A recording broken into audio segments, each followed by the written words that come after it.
Inside the estate's living room, veiled by fake devotion, my eldest son finally showed his true colors. Driven by his wife's lies framing me for stealing her diamond earrings, he coldly barked, "Get on your knees and apologize to my wife. Don't let your senility ruin what little dignity you have left." Little did he know I had been waiting for this exact moment to bring the curtain down. A true hunter knows how to pose as the prey to NDE game. I'm so grateful to have you here. To help us connect, could you please drop a comment letting me know which city or country you're watching from? Also, please note, this story includes fictional elements for entertainment and education. Any similarity to actual names or settings is coincidental, but the message I'm conveying is highly valuable. People ask me what it feels like to build something from nothing. I tell them it feels like carrying a house on your back up a hill every single day for 40 years without once setting it down. My husband Gerald Hayes used to say that the difference between a dream and a legacy was the number of sleepless nights you were willing to trade for it. He would know. He spent 32 years building Hayes Logistics Group from a single refrigerated truck and a phone with a cracked screen into a $340 million operation that moved freight across 14 states. I spent the remaining 8 keeping it alive after he was gone. Gerald died on a Thursday morning in October of 2019. Pancreatic cancer. 6 weeks from diagnosis to the last breath. He left me the company, a 12-bedroom estate behind iron gates in Cherry Hills Village on the south side of Denver, and 2 sons who could not have been more different if I had raised them on separate continents. Robert James Hayes. My firstborn was 41 years old that fall. He had his father's jaw, and for a long time I told myself he had his father's instincts. He did not. What Robert had was a talent for appearing driven without ever doing the actual driving a gift for standing close enough to ambition that other people mistook proximity for possession. He had married Samantha Claire Whitfield 7 years prior at a ceremony in Aspen that cost more than my first full year's salary at the company Gerald and I built together. From the moment Samantha stepped through the front door of this house, something in the air shifted. Not dramatically, not all at once. The way water finds a hairline crack in stone and widens it season by season until the stone forgets it was ever whole. Samantha was beautiful in the way that expensive things are beautiful, precise, and deliberate, and entirely without warmth. She smiled at everyone and meant it for no one. She called me mother with a softness in her voice that made the hair on my arms rise every single time. I noticed early on the way she moved through the rooms of this estate. Not like a guest, not even like a daughter-in-law who had earned her place here. Like someone who was quietly measuring the curtains for replacement. My younger son, Richard Thomas Hayes, was 34 that same fall. He was quieter than his brother, slower to speak, and faster to think, a combination that Robert had always mistaken for weakness and that I had always recognized as the rarest kind of strength. Richard had married Linda 3 years earlier in a small outdoor ceremony at Red Rocks Amphitheater that Gerald had loved more than any black tie gala we attended in 40 years of marriage. There were 40 guests. There was no professional photographer, only a friend with a good eye and a camera she knew how to use. The food came from a restaurant Linda's mother ran in Aurora. It was without question the best meal I had eaten in years. Gerald cried during the vows. He never cried. I did not tell Richard that until much later. Richard called me on a Tuesday in early October, the week before the aspens turned gold along the foothills. He and Linda were moving out. They had signed a lease on a 1-bedroom apartment in the Capitol Hill neighborhood, close to the shared office space they were renting for the logistics startup they were building from the ground up. 2 desks, 1 shared laptop, $12,000 in combined savings, a business name they had been working on for months, a plan they believed in completely. I told him I was proud of him. I meant every syllable. Robert told him he was throwing his future away. He also meant every syllable. The morning Richard loaded the last box into the back of a 10-year-old Volvo he had bought used and paid for entirely in cash, Robert stood on the front steps of the estate in a $3,000 cashmere overcoat and watched without moving. He was silent for a moment. Then he smiled and shook his head the way a man does when he has already decided he is right and sees no reason to argue further. Richard did not look back at him. Linda did. She turned from the passenger seat and found me standing just inside the open front door, and I gave her the smallest nod I had. She returned it. Then Richard pulled the car out of the circular driveway and drove away, and Robert walked back inside without another word. That was the beginning. Not the beginning of the end, the beginning of my understanding. I had spent 40 years running a company.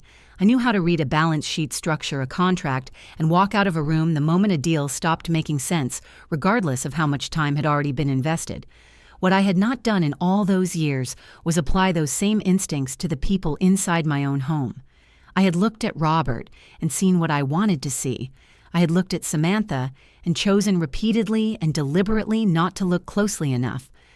I had told myself that the tension between my sons was ordinary, the predictable friction between two grown men with different philosophies and different appetites. I had said this to myself often enough, and with enough conviction that I had nearly made myself believe it. It was Gerald's study that ended that particular habit. The room sits at the end of the east hallway past the framed photograph of Gerald and me at the Denver Business Journal Awards dinner in 2011. We're both laughing at something outside the frame. I have never been able to remember what it was. The study still smells the way it always has: cedar and old paper, and the faint, stubborn trace of a pipe tobacco he gave up, officially in 2004, and continued privately for the remainder of his life. 3 weeks after Richard moved out, I went in to retrieve a tax document the estate accountant needed. I found it in the second drawer of Gerald's mahogany desk, and pressed flat against the wooden base of that same drawer beneath the document was a small leather notebook I had never seen before in 40 years of marriage. Gerald's handwriting filled the first 14 pages. Dates, names, figures. The careful, compressed shorthand of a private man who wanted to preserve something without making it readable to anyone else. I sat in his chair and read through it 3 full times. Most of it made sense against the history I already knew, years' transactions, the trust structures we had established together for our sons. But one name appeared on 3 separate pages, written each time with the same firm, deliberate pressure of a man who needed to be certain he would not forget it. I closed the notebook. I placed it in the inner pocket of my coat. What Gerald had recorded told me enough. Some things, once you know them, cannot be unknown. You can only decide what to do next. I decided. 3 weeks after Richard drove that old Volvo out of the gate, Robert threw a party. He called it a celebration, a dinner for close friends and business associates, a chance to, as he put it, fill the house with some life again. He sent printed invitations on cream cardstock with the family address embossed in the upper left corner. He hired a catering company from Cherry Creek. He had the garden lit with 200 small lanterns that flickered through the tall windows like something out of a magazine spread. By 7 that evening, there were 60 people in my home, and every one of them was dressed better than my youngest son had ever been able to afford. I had known about the party before Robert mentioned it. Grace had told me first with the careful, understated delivery she used for information she thought I should have, but had not been given directly. She said only that Mr. Robert had arranged additional staff for Saturday evening and wanted to make sure I was aware. I thanked her and said I was. Richard came because I asked him to. That was the only reason, and he knew it, and he came anyway. He and Linda arrived in the Volvo Linda in a simple navy dress she had worn to at least 3 other occasions. I could recall Richard in a dark blazer that fit him well but had clearly not been purchased recently. They stood in the doorway for a moment, looking at the room. Then Richard straightened his jacket. Linda took his arm and they walked in. I watched from the top of the staircase. Samantha found them within 60 seconds. She kissed the air beside Linda's cheek and told her she looked lovely. The way you tell a child they're drawing is wonderful before setting it aside. She guided them toward the far end of the room, past the bar, past the main dining tables set with white linen and candlelight, past the cluster of board members and investors Robert had been cultivating for months, to the table nearest the kitchen door, the one where Grace and 2 of the catering staff had been eating their own meal before the guests arrived. Richard looked at the table. He looked at Grace, who had the grace, and I mean this sincerely, to appear deeply uncomfortable. He pulled out the chair for Linda and sat down beside her without a single word. Robert appeared at my elbow approximately 4 minutes later, a glass of bourbon in his hand, and a satisfaction on his face that he had not bothered to conceal. He said something about how it was good for Richard to see what real success looked like up close. He said it the way people say things they have rehearsed just enough to sound spontaneous. I did not respond. I kept my eyes on my youngest son, who was making conversation with the catering assistant beside him as though they had known each other for years. Richard had always been able to do that to find the person in a room who was least expected to be interesting and discover reliably that they were. Gerald had had the same quality. I was never entirely sure whether Richard had inherited it or simply learned it by watching his father work a room for 3 decades. Then came the suit.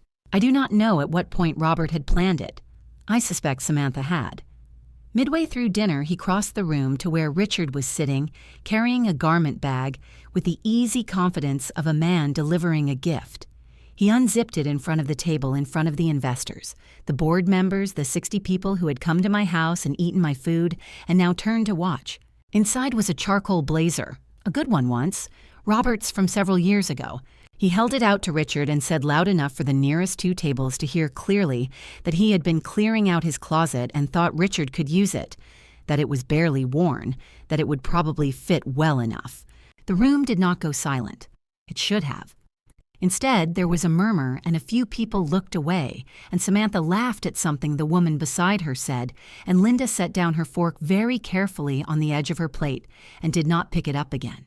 Richard looked at the jacket. He looked at his brother for a long moment, long enough that Robert's expression shifted slightly, the satisfaction receding by a fraction, the way a light dims when the current wavers. Then Richard said thank you in a voice that gave nothing away. He folded the garment bag across the back of his chair and returned to his meal. It was the most dignified thing I had ever seen. I came downstairs at 9:15 and told my guests I was tired and thanked them for coming and meant neither. I found Richard and Linda near the front door, their coats already in hand. I walked them out myself. On the front steps under the lantern light, I put my hand around Linda's and held it for a moment.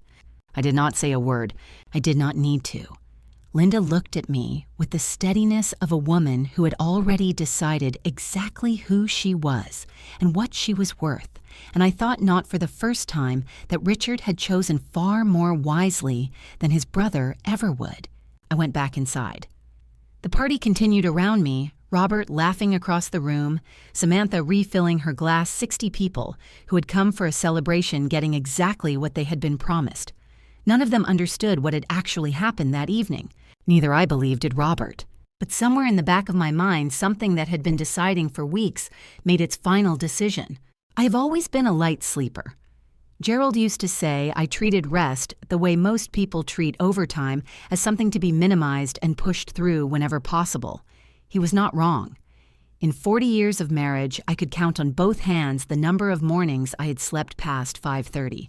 Gerald found this quality useful in the early years of the company when the phone could ring at any hour, and the hour rarely mattered to the person on the other end. Later, when the company was stable enough that the phone no longer rang at 2 in the morning with emergencies, he simply accepted it as one of the fixed conditions of being married to me the way you accept weather. So when the audit software I had quietly installed on the company's financial network 3 years earlier flagged an anomaly at 2:47 in the morning on a Wednesday in November, I was already awake. I had my reading glasses on before the second alert came through. I sat at the small desk in the corner of my bedroom and read the report twice. Then I read it a third time more slowly. Hayes Logistics Group maintained 11 active real estate development accounts, legacy investments Gerald had structured in the final years of his life, long-term holdings in commercial properties across Colorado and Wyoming. He had been careful with them in the way he was careful with everything he built methodically, with attention to the details that other people considered too small to bother with. The audit software tracked movement across all 11. What it had flagged that night were withdrawals across 4 of them, small enough individually to avoid triggering the company's standard internal review threshold, large enough collectively to add up to $231,000 over the preceding 7 months. Each withdrawal had been routed through a series of intermediary transfers before landing in accounts registered to 2 limited liability companies I had never authorized and had never seen documentation for. I recognized the registration address on both companies. It was a mailbox service on South Colorado Boulevard. Robert had used the same service for a personal holding company Gerald had set up for him 8 years ago, a structure I had reviewed and approved and subsequently forgotten about because it had never required my attention again. Until now. I closed the laptop. I sat in the dark for a while, listening to the house breathe around me. The estate at night has a particular quality of silence that I have never encountered anywhere else, not truly silent, but layered the way old houses accumulate sound in their walls and release it slowly in the cold hours. I had lived in this house for 31 years. I knew every variation of its quiet. Then I opened the laptop again and began cross-referencing the withdrawal dates against Robert's personal calendar, which I still had administrative access to through the company's shared scheduling system. 3 of the largest transfers had occurred within 48 hours of return flights from Las Vegas. I found 7 such trips in the past 11 months, none of them listed under any business purpose I could identify.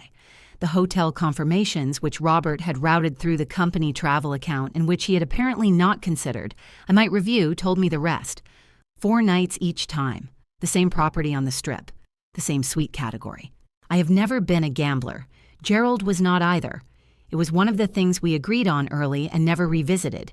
We had both come from families where money was not a comfortable subject, and we had developed independently, and then together the same fundamental wariness toward any arrangement that depended on chance rather than work. Apparently, Robert had developed different habits somewhere along the way. I contacted Elena Vasquez the following afternoon. We met at a coffee shop on East Colfax that she had suggested a narrow, unremarkable place where nobody from our world was likely to recognize either of us. The booths were vinyl and the coffee was mediocre, and the lighting was the flat, indifferent kind that belongs to establishments that have never needed atmosphere to sustain their business. It was for our purposes exactly right. Elena had been my closest friend since the year Gerald and I started the company. She was also the founding partner of a boutique financial investigations firm that occupied a quiet office suite in the Lodo district and kept a very short and very selective client list. I had sent her the audit report the night before, encrypted through a secure channel she had set up for exactly these kinds of conversations. She was already at the table when I arrived, her coffee untouched, her reading glasses pushed up onto her forehead.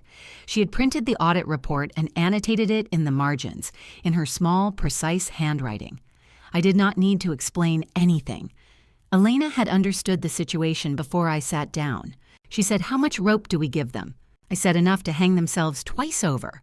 She nodded the way Elena always nodded when a plan was already forming behind her eyes, and she was simply waiting for confirmation that the other person in the room was keeping up.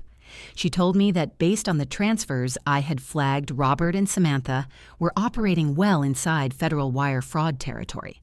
The question was not whether the evidence existed. The question was how much more evidence I wanted before I chose to act on it. The answer was considerably more. I did not want to stop $200,000 in theft. I wanted to stop whatever came next, and I wanted to stop it in a way that left no gaps, no ambiguity, and no exit that a defense attorney could locate and widen into reasonable doubt. That evening, I called Harrison Cole. I told him I needed 2 sets of documents prepared and held in his office safe until I asked for them. I told him what they were and why I needed them in that precise order. He was quiet for a moment on the other end of the line, the 4-second pause he produced when processing something he found both professionally serious and personally difficult. Then he said he would have them ready within the week. I thanked him and hung up and looked out the bedroom window at the lights of Denver, spread across the valley below the hills, the city grid running east until it disappeared into the plains. Every dollar Robert and Samantha moved through those accounts was a dollar I had chosen not to stop. Every transfer was a thread I was allowing them to pull. I was not losing money. I was building a case one transaction at a time with the patience of a woman who had spent 40 years learning that the most effective response to a crisis was almost never the fastest one. Every policy they filed was another thread I had chosen not to cut, not yet. Every morning, my daughter-in-law brought me tea with a smile. Every morning, I poured it into the ficus by the window. It started in early November, about 2 weeks after the party. Samantha appeared at my bedroom door one morning carrying a ceramic tray, a beautiful one hand-painted that I recognized as having come from the cabinet in the dining room where Gerald had stored things we rarely used. On it sat a small pot of what she described as herbal ginseng tea, a recipe she said she had researched specifically for cognitive health and circulation in women my age. She set it on the table beside my reading chair with both hands and a slight bow of the head that managed somehow to be both deferential and proprietary at once. She said she wanted to take better care of me. She said she'd been worried. I thanked her. I waited until she left. Then I lifted the cup, walked to the large ficus in the corner of the room, the one Gerald had bought at a garden center in Littleton the summer before he was diagnosed, the one I had kept alive for 5 years out of stubbornness and habit, and I poured the tea into the soil at its base. I did this every morning for 11 days. On the 12th day, I noticed the leaves. The ficus had always been a resilient plant. It had survived 2 relocations, one harsh winter when the estate's heating system failed for 3 days, and Gerald's complete indifference to its existence. What it could not survive, apparently, was whatever Samantha was putting in that tea. The lower leaves had begun to yellow and curl inward. By the end of the 2nd week, 3 full branches had gone limp and dropped their foliage onto the floor in a dry, rustling scatter that Grace swept up without comment each morning. I began collecting samples. It was not complicated. Each morning after Samantha left, I poured the majority of the tea into the ficus as usual, but retained a small portion in a sealed glass container I kept in the back of my closet behind a row of shoe boxes. I labeled each container with the date and stored them in a small cooler I had asked Grace to bring up from the basement under the pretense of wanting to keep certain medications at a stable temperature. Grace asked no questions. She almost never did. It was one of the things I valued most about her. At the end of the 3rd week, I had 21 samples. I packaged them carefully and gave them to Elena through an intermediary, a courier service Elena's firm used for sensitive documents. She sent them to an independent forensic laboratory in Colorado Springs under a client matter number that contained no reference to my name or to Hayes Logistics Group. The results came back on a Thursday afternoon, delivered as an encrypted file to a secure email account Elena had set up for me 6 months prior. Phenobarbital, digoxin, both present in consistent concentrations across all 21 samples. Phenobarbital is a barbiturate used clinically for seizure management, but at low repeated doses, sufficient to cause progressive cognitive impairment, confusion, and memory disruption. Digoxin is a cardiac medication effective and precise when properly prescribed and quietly dangerous when administered without medical oversight to someone who does not need it. Together in the quantities the lab had detected, they would produce exactly what Samantha was hoping to achieve, a slow, convincing, medically plausible decline. I sat with that report for a long time. I read it the way I had read Gerald's notebook, carefully, completely, more than once. Then I folded it, placed it in the same fireproof safe behind the painting, where the notebook lived, and went downstairs to see about dinner. The ficus, I noted as I passed it, had lost another branch. I had been observing nurse Amy Bradford for 2 weeks by then. Samantha had introduced her in mid-November as a private care professional she had hired on a recommendation from a friend, someone to assist me with daily routines, she said, and to provide an extra set of eyes in the house. Amy was 29, quiet and efficient. She did her work without complaint and with a thoroughness that suggested she had been trained well. She also had the slightly too careful stillness of a person who was listening to more than she appeared to be. I asked Grace discreetly to find out what she could about Amy's background.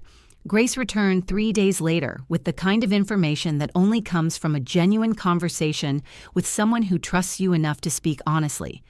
Amy Bradford was the eldest of 4 siblings. Her mother had undergone spinal surgery 8 months ago and was managing a recovery complicated by a payment dispute with her insurance provider. The family was behind on medical bills to the amount of approximately $46,000. I am not a woman who wastes time on approaches that are unlikely to succeed. I arranged to meet with Amy privately on a Saturday morning when Robert and Samantha had driven into the city.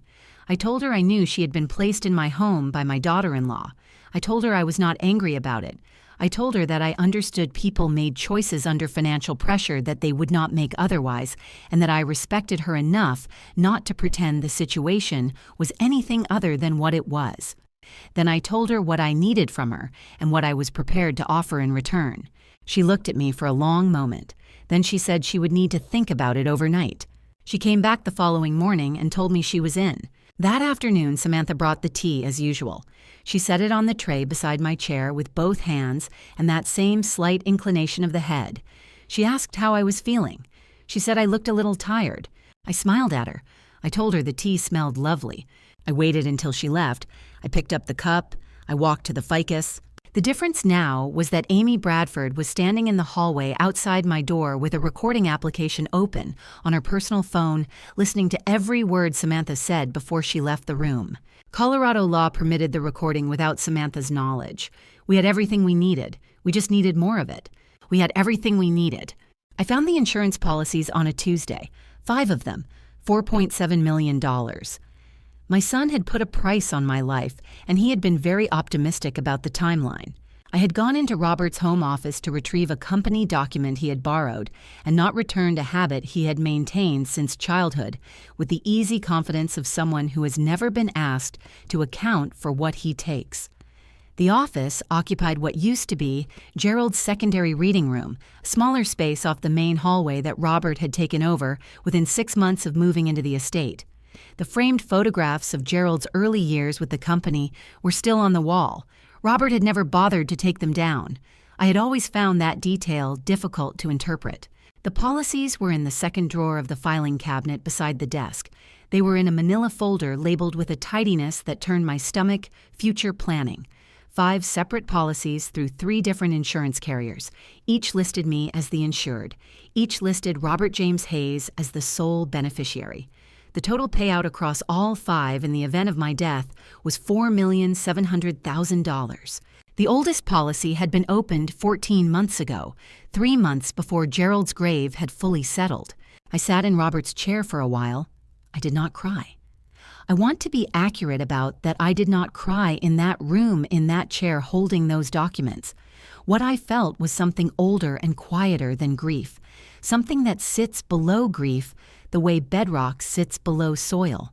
I thought about a night in the winter of 1991 when Robert was 8 years old and had woken the house at 2 a.m. with a nightmare so vivid he could not stop shaking. Gerald had gone in first, but it was me Robert had reached for both arms out in the dark hands fisted in the fabric of my robe. He had pressed his face against my shoulder and said between ragged breaths that he had dreamed I was gone, that I had left and not come back. He said with the absolute sincerity that only children and the very old are capable of, "Mom, you will never leave me." Right. I had held him until he stopped shaking. I had told him I was not going anywhere. I placed the folder back in the drawer exactly as I had found it. I smoothed the label. I closed the cabinet. I walked out of the room and pulled the door shut behind me. That afternoon, I made a call to Elena Vasquez. I did not describe what I had found over the phone. I drove to her office in Lodo and showed her the photographs I had taken of each policy document with my phone while sitting in Robert's chair. Elena looked through them in the same way she looked through everything thoroughly without expression until she had finished. Then she set the phone down on the desk between us. She said, "This crosses into criminal territory the moment intent can be proven." I said, "Then let us make sure intent can be proven." Elena contacted an attorney she worked with at the FBI's Financial Crimes Division in Denver. I provided a formal statement and submitted copies of the policy documents along with the lab results from the forensic analysis of the tea samples and a summary of the shell company activity her firm had already documented. The agent assigned to the matter explained that under Colorado Revised Statutes, Section 15-11-803, the provision commonly known as the Slayer Rule, any individual who intentionally causes or procures the death of the insured party is disqualified from receiving benefits under any life insurance policy on that person's life. The policies would not be canceled. They would be flagged and monitored. The moment the investigation concluded with a finding of criminal intent, all 5 would be frozen permanently. Robert would continue receiving his monthly premium invoices. He would continue paying them. And he would never, under any legally permissible circumstance, collect $1 from any of them. The agent said the process would take time. I told him I had managed 40 years of logistics on precise timing. I understood that the most important deliveries were rarely the fastest ones. I drove home in the early evening with the mountains going pink and gold to the west of the city, the way they do in November when the light comes in low and the sky is completely clear. I let myself in through the side entrance and went upstairs without speaking to anyone. I stood at the bedroom window and looked down into the garden where Robert and Samantha were sitting on the stone bench near the fountain with 2 glasses of wine between them. Robert said something. Samantha laughed. He reached over and tucked a strand of hair behind her ear with the ease of a man who believed everything was going exactly as planned. I watched them for a moment. Then I let the curtain fall back into place and went to sit at my desk and open my laptop, where 3 new alerts from the audit software were waiting for me in the folder I had labeled with a neatness I felt Gerald would have appreciated documentation. They had taken another $62,000 that afternoon, routed through the same shell company on South Colorado Boulevard. I noted the amount, the timestamp, and the account pathway. I added it to the file. Every policy they filed was another thread I had chosen not to cut, not yet. I had learned patience the hard way, one sleepless night, one impossible quarter, one crisis at a time. Robert had never had to learn it at all. That more than anything was going to be his undoing. They hired an actor to play my lawyer. It was actually quite flattering. It meant they were afraid of the real one. The arrangement became clear to me on a Thursday afternoon in December when Samantha knocked on my bedroom door with a brightness in her expression that she reserved for moments she believed were going in her favor. She told me that Harrison Cole had called, that he had some estate planning documents he wanted me to review and sign at my earliest convenience, and that since the roads were icy and she knew how much I disliked driving in winter conditions, she had taken the liberty of asking him to come to the house. Harrison Cole had been my attorney for 22 years. In 22 years, Harrison Cole had called me directly every single time he needed to discuss business. He had my private cell number, my personal email address, and a standing invitation to call at any hour should the matter be urgent. He had never in 2 decades communicated through Samantha. I thanked her and said that sounded very convenient. She left. I waited until I heard her footsteps reach the bottom of the stairs. Then I called Harrison on his private line. He answered on the second ring. I told him what Samantha had said. There was a pause of approximately 4 seconds, the length of pause Harrison produces when he is processing something he finds professionally offensive, and then he said very calmly that he had made no such call and had no such documents and would very much like to know who had been using his name. We spoke for 11 minutes. By the end of the call, the plan was in place. The man arrived 2 days later on a Saturday morning carrying a leather briefcase and wearing a well-cut charcoal suit that was close but not identical to the kind Harrison favored.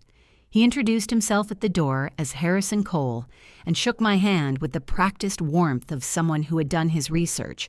He was perhaps 5 years younger than Harrison, with a similar build and a similar manner of speaking, authoritative but deferential, the register of a professional who understood that his client was the one with the real authority in the room. Samantha had given me an herbal supplement at breakfast. She described it as something for eye strain and fatigue. I thanked her and slipped it into the pocket of my cardigan without taking it. The man with Harrison's name sat across from me in the living room and produced a folder of documents from his briefcase. He explained them in smooth, competent language: estate planning forms, charitable giving directives, a restructuring of certain trust arrangements. He moved through them efficiently, placing each page before me in sequence, occasionally pointing to the signature line with a gold pen. What he did not know was that in the upper left corner of my peripheral vision, positioned on the bookshelf behind his left shoulder, was a small device the size of a paperback novel that Elena Vasquez had sent over by courier the previous week.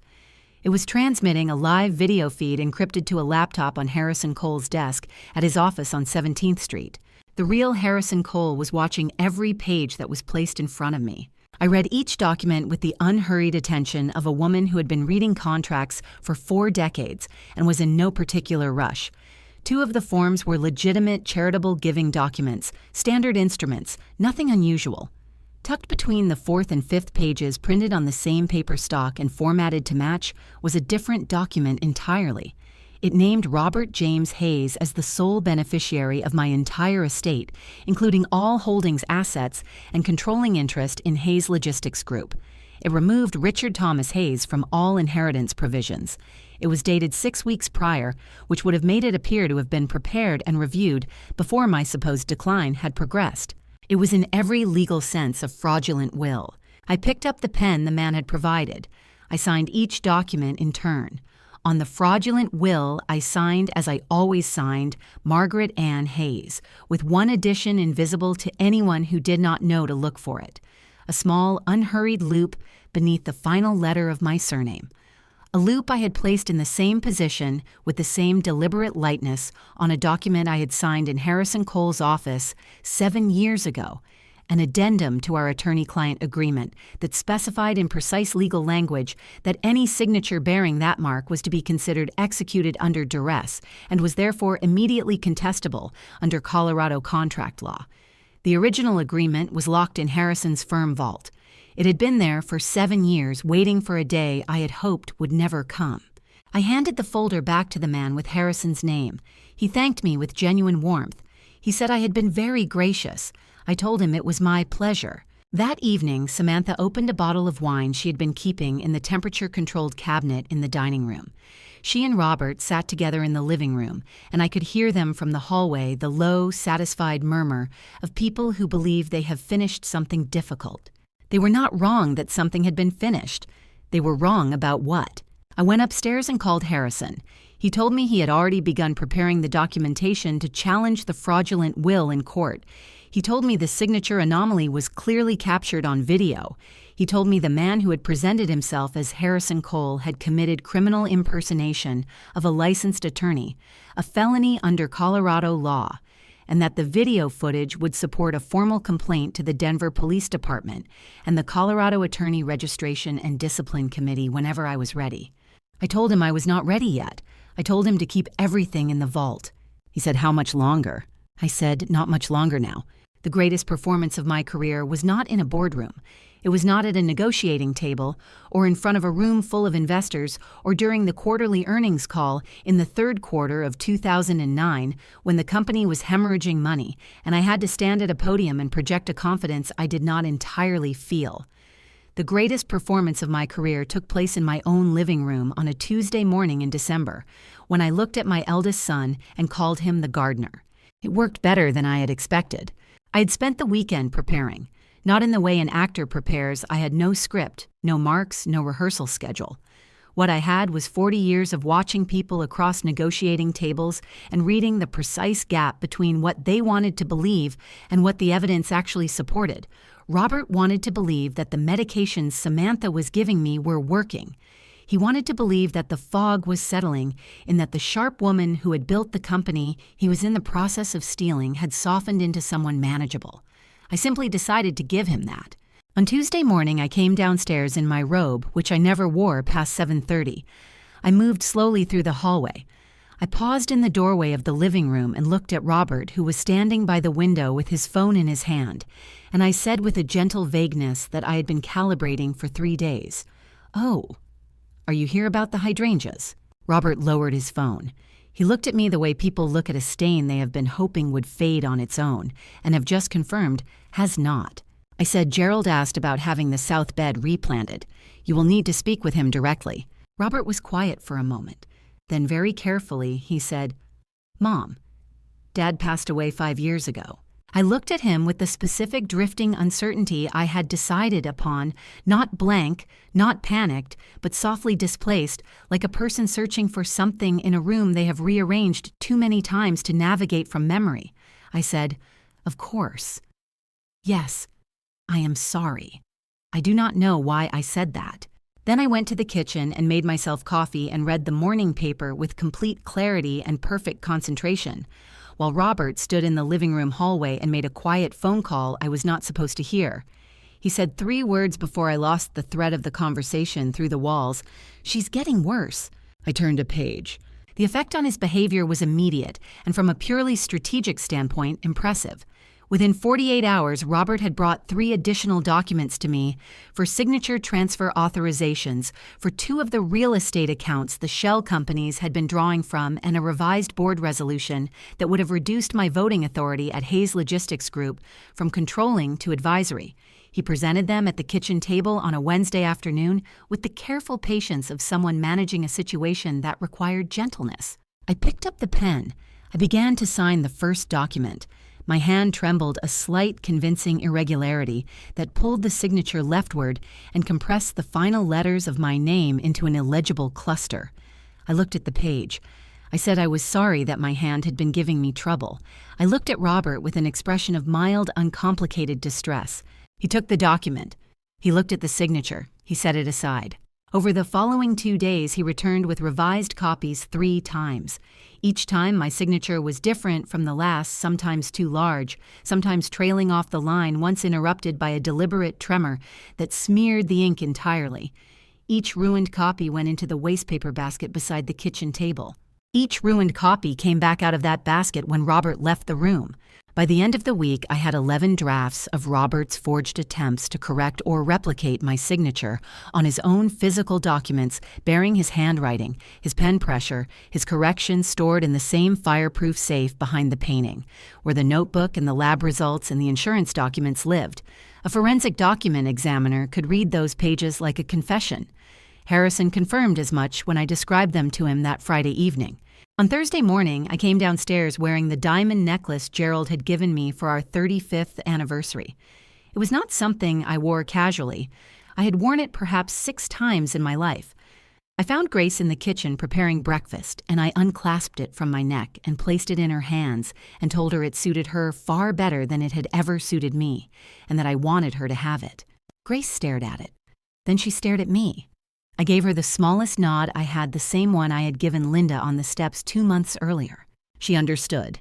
Robert discovered the necklace was gone that afternoon. I watched him calculate the response, the desire to demand an explanation warring with the risk that demanding an explanation might remind me I was capable of giving one. He said nothing. He went upstairs. I heard faintly the sound of him telling Samantha what had happened, and Samantha's voice rising in a register she rarely allowed herself in the common areas of the house. That evening after dinner, I went to my bedroom, closed the door, and called Richard. He answered on the first ring. I said, "How is the company coming along?"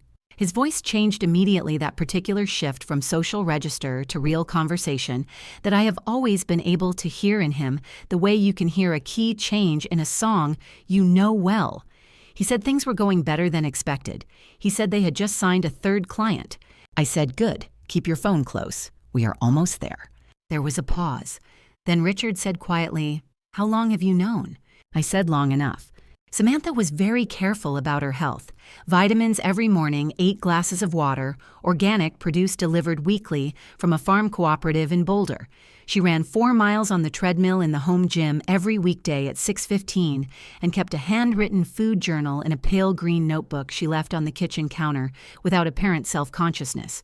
She spoke about her immune system the way other people speak about investments, with the focused attention of someone who expects a return. It would have been admirable, I thought, if she had not been poisoning mine. I watched her discipline erode across the month of January the way you watch ice thin in late winter. Gradually at first, then faster than seems reasonable, and then all at once. It began with sleep. Samantha had always been a reliable sleeper. She was at her desk in the estate's 2nd-floor study by 8 each morning, showered and composed her schedule already mapped. In the 2nd week of January, she began appearing at breakfast 20 minutes later than usual. By the 3rd week, the 20 minutes had become 40. Her eyes carried the particular flatness of someone who has been lying awake in the dark, running through calculations that refuse to resolve. Robert noticed. I heard him ask her about it one morning through the wall that separated the kitchen from the back hallway. Samantha said she was fine. She said it in the tone of a person who is not fine and is aware that saying so will require an explanation she does not want to give. The wine appeared next. Samantha had always been a moderate and deliberate drinker, a glass with dinner occasionally, 2 at social occasions, never more. In January, she began opening bottles earlier in the evening. By the end of the month, there were nights when she was on her 2nd glass before the dinner plates were cleared. Robert said nothing about it. Robert had learned across 7 years of marriage which observations were safe to make and which ones were not. I understood what was happening. Samantha had spent months executing a plan that required absolute precision and absolute confidence, and precision and confidence are sustainable only for as long as the plan is proceeding without friction. The necklace had introduced friction. The signature documents had introduced friction, small things individually. Collectively, they were producing in Samantha the specific and corrosive anxiety of a person who cannot identify exactly where the ground has shifted beneath them, but knows with absolute certainty that it has. Nurse Amy Bradford observed all of this with the careful attentiveness of a woman who had made a decision and intended to honor it completely. She reported to me each evening in a brief conversation conducted in my bedroom, with the door closed never more than 10 minutes, always unremarkable if overheard, always precise. She noted the changes in Samantha's behavior without editorial commentary.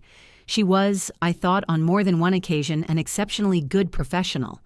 I told her so. She thanked me and continued working. The evening of January 28th was a Wednesday. Robert had driven into the city for a dinner meeting that ran according to the calendar I still had administrative access to until 9 o'clock. Samantha was alone in the kitchen at 7:15 with a glass of Merlot and the particular restlessness of someone who has been waiting for an opportunity to say something out loud and has finally run out of patience with keeping it contained. Amy was in the kitchen with her preparing the evening medications.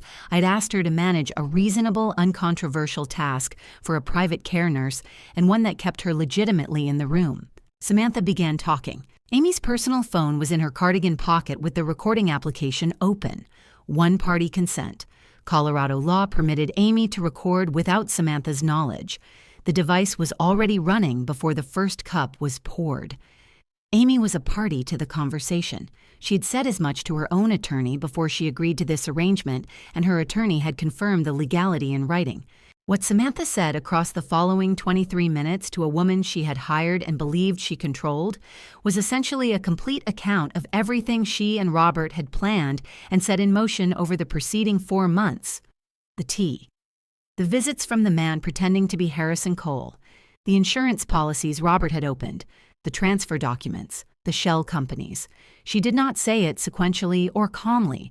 She said it in the fragmented, repetitive way of someone unburdening themselves under pressure, circling back to the same details, justifying decisions that had not yet produced the results she had expected. At one point, she said it should be working by now. She should not still be so aware of things. Amy responded with quiet, neutral sounds of acknowledgement. She did not ask questions that might have caused Samantha to stop. She simply continued being present in the room, which was all that was required. I learned all of this the following morning when Amy came to my bedroom before Samantha was awake and placed 2 items on the nightstand beside my reading lamp. The first was her phone cued to the beginning of the 23-minute recording. The second was a canvas bag containing 21 sealed glass containers, the tea samples I had collected, and given her to hold in a secure location, cataloged by date in Amy's clear, even handwriting. She said, "I have everything you need, Mrs. Hayes." I looked at the phone. I looked at the containers. I thought about Gerald's notebook sitting in the fireproof safe on the other side of the room, and the lab results beside it, and the 11 forged signature drafts, and the insurance file the FBI was building with quiet efficiency 3 miles away in a federal office building on Stout Street. I said, "Yes, Amy, I believe you do." Then I asked her to close the door on her way out, and I picked up the phone and I pressed play. I know you are holding your breath as this story unfolds, but before I reveal the shocking event that changed everything, please comment on the number 9 below, so I know you are still here with me. Also, please keep in mind the following parts include some fictionalized elements for dramatic effect. If this content isn't right for you, you may want to stop the video here. There's a particular kind of cruelty that dresses itself in concern. It speaks softly. It brings tea. It adjusts your pillow and asks if you are comfortable and looks at you with an expression so carefully calibrated to resemble love that you have to look very closely for a very long time to find the place where the resemblance ends. Samantha had spent 7 years perfecting it. She was very good. The accusation came on a Friday morning at the end of January, 2 days after Amy had placed the recording on my nightstand. I was in the sitting room with the newspaper when Samantha appeared in the doorway. She was wearing the expression she used for serious conversations, composed, concerned, carrying the particular weight of someone who has been carrying something difficult alone and has finally decided to share the burden. She said the diamond earrings were missing, the oval-cut ones, platinum setting, that had belonged to Gerald's mother and had been in a velvet box in the top drawer of my vanity for 11 years. She said she had noticed the box was empty the previous evening and had not wanted to say anything at first, but that she was worried. She said she was not accusing me of anything. She simply thought I should know. The estate's interior security system, 4 cameras covering the main hallway, the staircase landing the sitting room entrance, and the door to my bedroom suite, operated on a continuous 72-hour recording cycle. Grace had brought the footage anomaly to my attention 3 days earlier on a Tuesday afternoon when she had reviewed the previous night's recordings as part of the weekly security check I had asked her to conduct quietly and without discussion.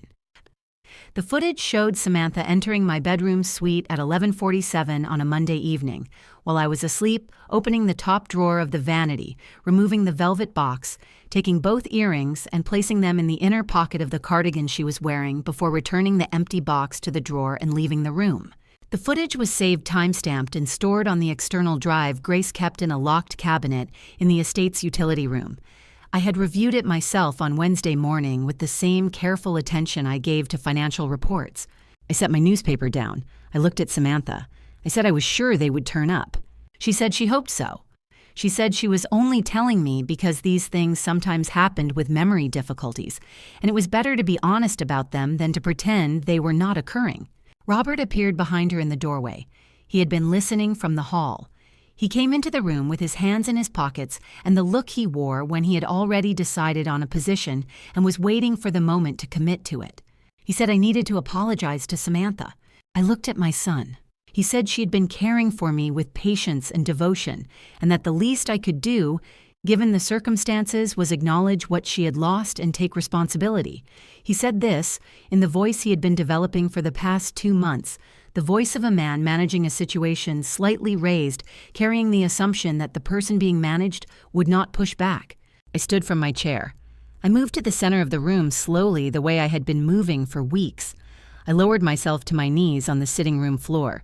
The room went completely silent. I had told Richard to be at the house by 10:30. It was 10:32. The front door opened.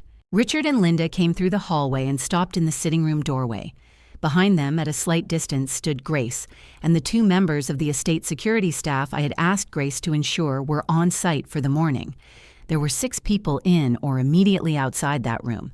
Every one of them was watching. Samantha took a half step backward. Robert's face did something complicated that I did not have the patience to interpret. I looked up from the floor. I looked at my son, not at Samantha, at Robert, and I said, I am not apologizing to her, Robert. I am showing you what kind of man you have become, and I am making sure that everyone in this room sees it clearly. I stood up. Richard crossed the room in 4 steps and offered me his arm. I took it. I straightened my cardigan. I turned to Grace. Grace reached into the pocket of her apron and produced the velvet earring box and placed it open on the side table. Both earrings were inside it. She said without inflection that she had found them in the inner pocket of the gray cardigan, hanging in the hallway closet, the one Samantha had been wearing on Monday evening while conducting the routine seasonal inventory of the coat closet that morning. Samantha said that is not possible. Grace said, I have it on the security footage, if you would like to review it. The room was very quiet. I looked at Robert. He was looking at his wife. Something was moving across his face that I had not seen there in a very long time. Not guilt. Exactly. Not remorse. But the particular shock of a person who has built a version of events in their mind so completely that the first crack in it is genuinely disorienting.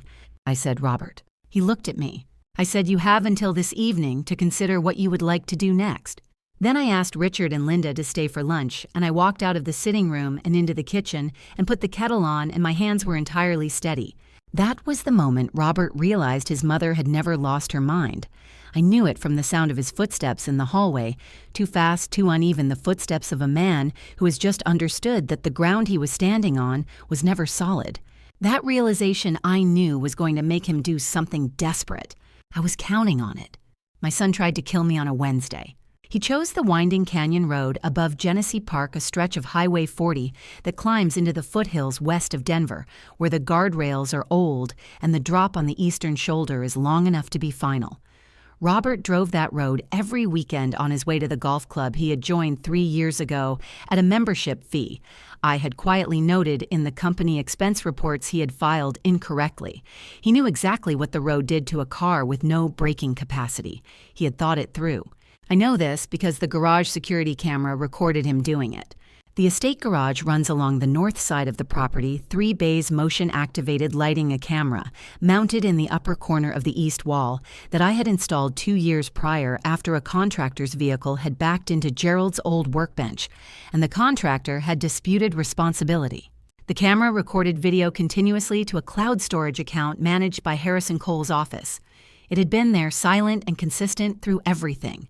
At 2:14 in the morning on Tuesday, the day before my Wednesday appointment with the cardiologist at Denver Health, the motion sensor triggered. The garage lights came on. Robert, in dark clothing, crouched beside the driver's side of the Mercedes sedan I used for medical appointments and long drives, and spent 11 minutes with a tool I later had identified by a licensed mechanic as a brake line separator. When he finished, he turned the light off manually and walked back to the house. The camera recorded all of it in clear time-stamped footage. Harrison Cole received an automated alert at 2:16 in the morning when the motion sensor triggered outside of the scheduled maintenance window I had set.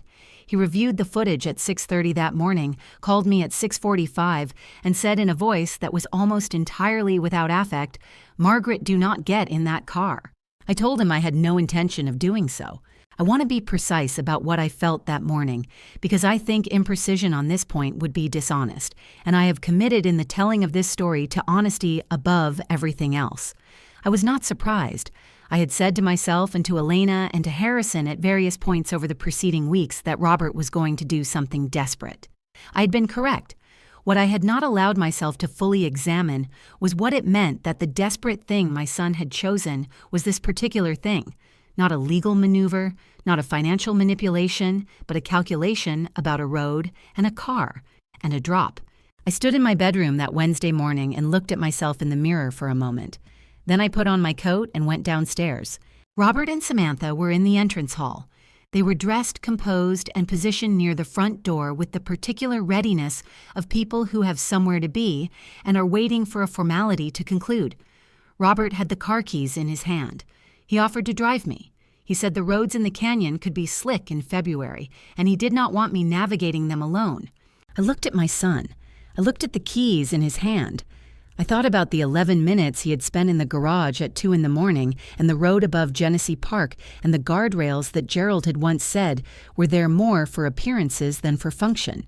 I pressed 2 fingers to my right temple. I said, "Oh." I'm sorry I feel dizzy all of a sudden. That new leather smell in the Mercedes, it has always been difficult for my sinuses. Robert, would you mind bringing around the old Volvo, the dark blue one parked in the 3rd bay?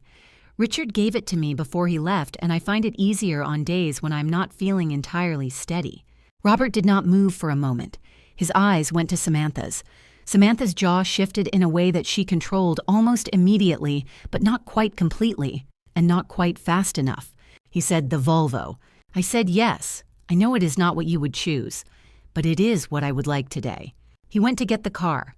I stood in the entrance hall with Samantha and listened to the sound of the garage door opening on the north side of the house.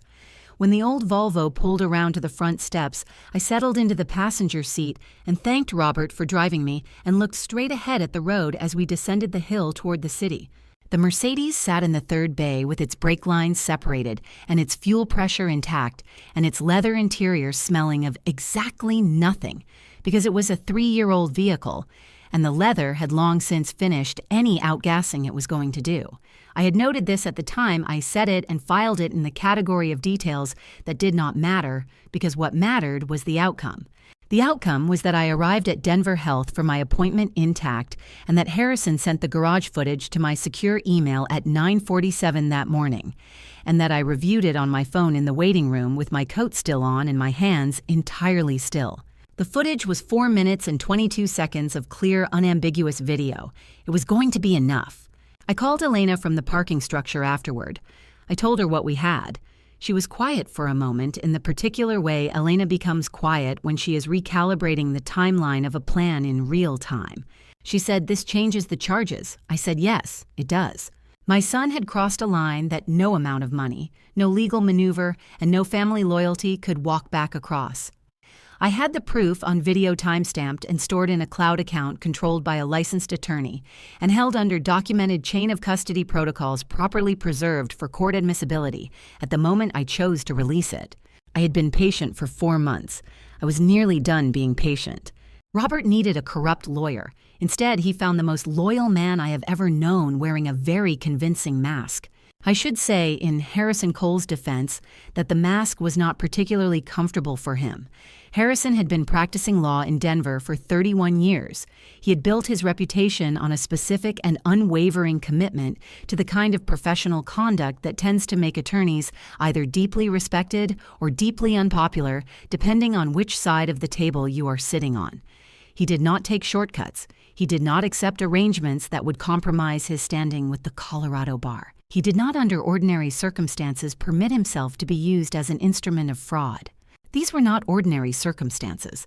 I had asked him to make himself available to Robert, not to seek Robert out, but to be accessible, to return Robert's calls with slightly more warmth than he might otherwise, to create through the ordinary mechanics of professional courtesy the impression of a man who was perhaps not entirely inaccessible to an arrangement of mutual benefit. Harrison had found this exercise quietly objectionable and had told me so with characteristic directness on 3 separate occasions. I thanked him for his candor each time and asked him to continue. Robert made contact in the first week of February. He called Harrison's direct line at the office, the number he would have found on the Hayes Logistics Group corporate account, where Harrison's firm had served as outside counsel for 11 years.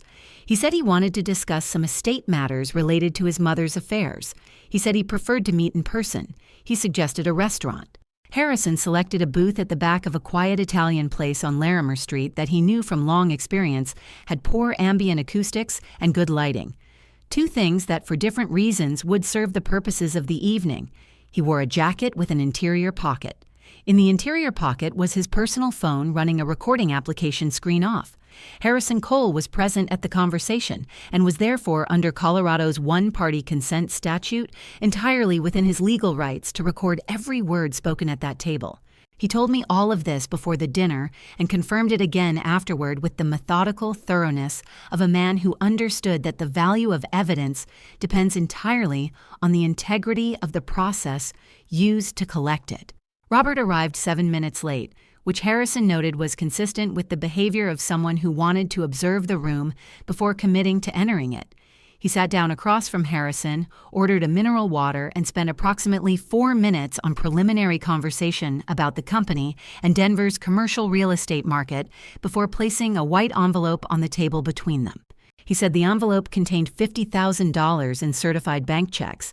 He said he wanted to retain Harrison's services in connection with the estate planning documents his mother had recently signed. Specifically, he wanted Harrison to process and register those documents through the appropriate legal channels without reviewing them too closely. He said he understood that this was an unusual request and that he was prepared to compensate Harrison accordingly for his discretion. Harrison looked at the envelope for a moment. He looked at Robert. Then he picked up the envelope and placed it in his jacket pocket and said he would need a few days to review the paperwork before he could confirm his availability. Robert left the restaurant 20 minutes later with the comfortable stride of a man who believes he has solved a problem. He did not look back. Harrison remained at the table for another 10 minutes, finished his water, paid the check, and drove directly to Elena Vasquez's office on the 16th floor of a building on 17th Street, where he placed the white envelope on her conference table and played the recording from his phone beginning to end without commentary. When it finished, Elena said bribery of a licensed attorney, conspiracy to commit fraud, tampering with legal documents, all on audio. Harrison said recorded by a party to the conversation, admissible in Colorado State Court without limitation. Elena said, and the envelope. Harrison said certified bank checks, traceable to the issuing account. I have not touched them with my bare hands since he put them on the table. Elena said good. She placed the envelope in an evidence bag, sealed it, labeled it with the date and time, and locked it in the secured document cabinet behind her desk. Harrison signed a statement describing the circumstances of the dinner and the provenance of the recording, had it notarized by Elena's office manager, and left a copy with Elena and a copy in his own firm's safe. The following morning, Elena submitted a formal referral to the Denver District Attorney's Office, a supplement to the existing case file she had been building in coordination with the FBI Financial Crimes Division and the Colorado Division of Insurance. The referral included the audio recording, the notarized statement, the forensic documentation of the shell company, transfers the garage footage from the night of the brake line incident, and the lab results from the 21T sample analyses. The DA assigned a senior prosecutor to the matter the same afternoon. His name was not important to me then. What was important was the timeline he gave Elena when she spoke to him that evening. He said he would need approximately 60 days to build the charging documents. Elena called me after she hung up with him. She said, "We are ready when you are, Margaret." I was sitting in the garden when she called the south garden where Gerald had put in a stone bench the year before he was diagnosed, positioned to face the mountains in the late afternoon when the light was best. The February air was cold and clear, and the peaks were white all the way down to the tree line. I said 60 days. Elena said give or take. I said, then I need to plan a party. Samantha had always been the architect. She designed things, conversations, impressions, outcomes with the patient precision of someone who understood that the most effective structures are the ones that look effortless from the outside. She had designed her marriage to Robert. She had designed her place in this house. She had designed with considerable intelligence and no small amount of research the plan that was supposed to have left her in possession of everything Gerald and I had spent 4 decades building. Watching her lose control of her own blueprint was, I will admit, almost poetic. The weeks following the incident in the sitting room were difficult ones for Samantha. I observed this without pleasure and without guilt, simply as a matter of accurate record. The kneeling scene had cost her something she could not easily replace. She had expected Margaret the confused, aging woman. She had received Margaret the chairman, and the experience had disoriented her in a way that she could not entirely account for because she still did not understand that the confusion had been a performance from the beginning. She tried in the first week of February to reassert the structure. She resumed the morning tea with renewed diligence. She engaged me in careful, patient conversation, designed to establish baseline cognitive markers, asking me to recall dates, names, sequences. She watched my responses with the attentiveness of a scientist monitoring an experiment that has begun producing inconsistent results. I gave her inconsistent results. Some mornings I was vague and pleasantly displaced. Some mornings I was sharp in ways that I framed immediately as flukes, moments of unexpected clarity that I would follow just as quickly with a non sequitur or a misremembered name. Samantha noted everything. I knew she was noting everything because Amy Bradford told me so each evening with the same steady precision she brought to every report. But precision requires a stable foundation, and Samantha's foundation was no longer stable. Robert had changed after the sitting room. The man who had spent months performing the role of the devoted eldest son, managing his mother's affairs, facilitating her care, making the difficult decisions that her declining condition required, had lost access to the performance. What remained was something rawer and considerably less composed. He moved through the house in February and March with the specific restlessness of a person who is waiting for something they cannot name and cannot stop anticipating. He drank more than he had. He slept poorly. He and Samantha argued not loudly, not in the common areas of the house, but in the contained, pressurized way of two people who have invested everything in a plan that is not paying out on schedule and cannot agree on whose fault that is. Amy heard 3 of these arguments through the wall of the bedroom suite adjacent to the master. She summarized them for me in her evening reports with the same flat professional clarity she applied to everything. The recurring themes were the timeline, the money, and the sitting room.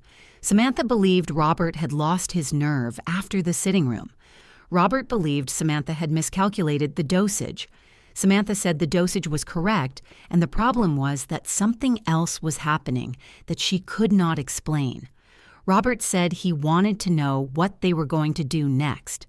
It was during the 3rd week of March that Samantha dropped the mask. I was in the library, the large one on the ground floor, east-facing, where I spent most of my mornings with the newspapers and whatever Gerald's old collection offered me in the way of company. Samantha came in without knocking. She closed the door behind her.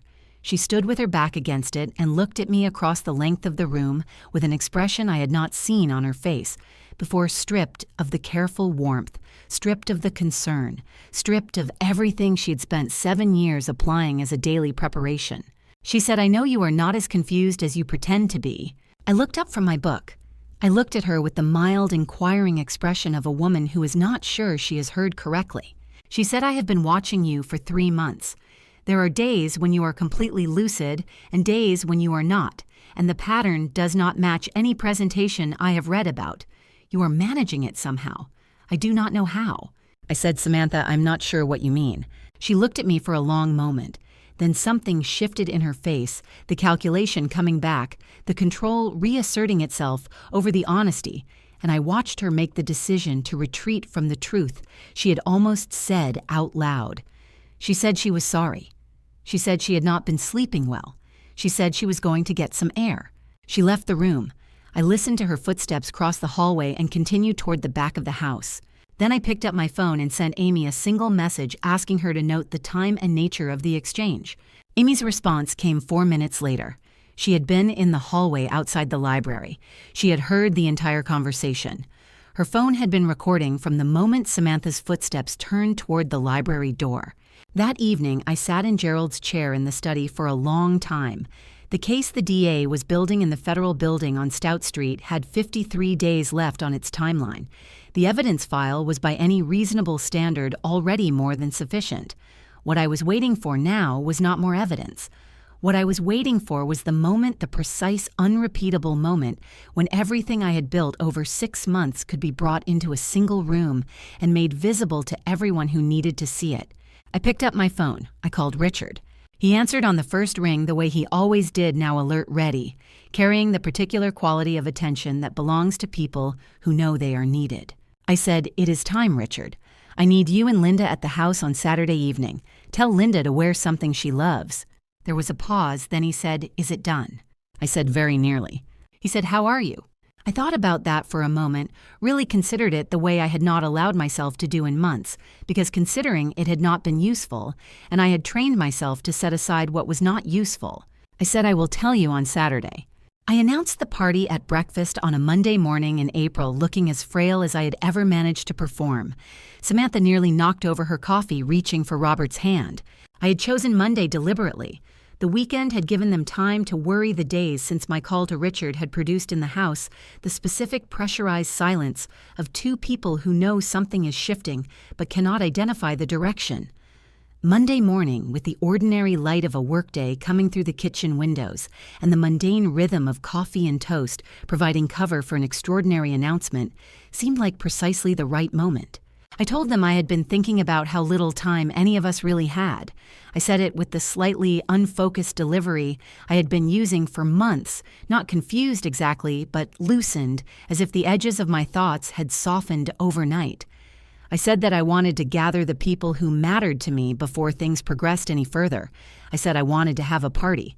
Something proper, something that honored what Gerald had built and what this family meant. I said I thought it would be a good occasion to discuss the future of the company. Samantha set her coffee cup down with a care that she almost managed to make look casual. Robert said that sounded like a lovely idea. He said it in the voice he used when he was trying to contain something, that particular register of controlled enthusiasm that had always been a reliable indicator that he believed something was going in his favor. I said I was glad they thought so. I said I was going to leave the arrangements to Samantha since she had always had a better eye for these things than I had, and I asked if she could manage 300 guests on approximately 3 weeks' notice. Samantha said she could manage it perfectly. I said, "Wonderful, let us plan for the first Saturday in May."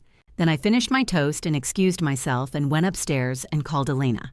What I did not tell Robert and Samantha at the breakfast table was that the Denver District Attorney's senior prosecutor had confirmed the previous Thursday that the charging documents were complete. What I did not tell them was that Harrison Cole had spent the preceding 2 weeks preparing the document I had asked him to prepare 6 months earlier, the second of the 2 sets. Harrison had kept in his firm's vault since the night I had called him from the kitchen after finding Gerald's notebook. What I did not tell them was that Elena had been in contact with the Denver Police Department's Major Crimes Unit for 10 days, and that the lead detective assigned to the matter had confirmed he could have personnel on site within 15 minutes of a call. What I did not tell them was anything at all. I met Richard and Linda at a restaurant near their office on a Wednesday afternoon. I had asked them to come alone and to leave their phones in the car, which Richard had done without question, and which told me as clearly as anything could that he trusted me in the complete and uncomplicated way that I had spent years taking for granted and had only recently understood how to value properly. I told them everything. I started with Gerald's notebook and the name I had found there, and I went forward from that point in order: the shell companies, the tea, the insurance policies, the man who had worn Harrison's face, the garage camera, the restaurant on Larimer Street. I told them about Amy Bradford and the 21 sealed containers and the 23-minute recording from the kitchen. I told them about the DA and the warrant and the party and what I intended to happen at the end of it. Richard listened without interrupting. Linda held his hand on the table and also did not speak. When I finished, the table was quiet for a moment. Then Richard said, "How long did you know before you called Harrison that first night?" I said, "About 4 hours after I found the notebook." He said, "And you did all of this alone?" I said, "I did it with Harrison and Elena and Amy and you. You have been part of it since the day you moved into that apartment in Capitol Hill and started building something with your own hands. You just did not know you were part of it." Linda looked at me across the table with the same steadiness she had shown on the front steps in October, in the headlights of the old Volvo, the night she had returned my nod without explanation or hesitation. She said, "What do you need from us on Saturday?" I told her. The night before the party, I sat at my vanity for a long time. The estate was quiet. Samantha had been coordinating vendors and staff for 3 weeks with the focused energy of a woman who's been waiting for an opportunity and intends to execute it perfectly. The house had been cleaned. Flowers arranged, the garden lit with the same small lanterns Robert had used for the dinner in October that now felt like something from another life. I looked at myself in the mirror, not the Margaret of the past 6 months, not the soft-edged, occasionally displaced woman who forgot her son's name and trembled over paperwork. The other one, the one Gerald had married, the one who had stood in front of a room full of investors in 2009 and told them with complete conviction that the company was going to be fine. I straightened the lapel of my jacket. I adjusted the single pearl earring on my left ear, the match to the one on my right, both of them gifts from Gerald on our 25th anniversary, both of them real.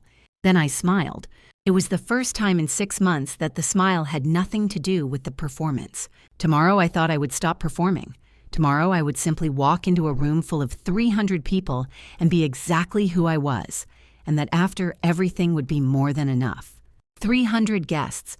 Every significant name in Denver's business community.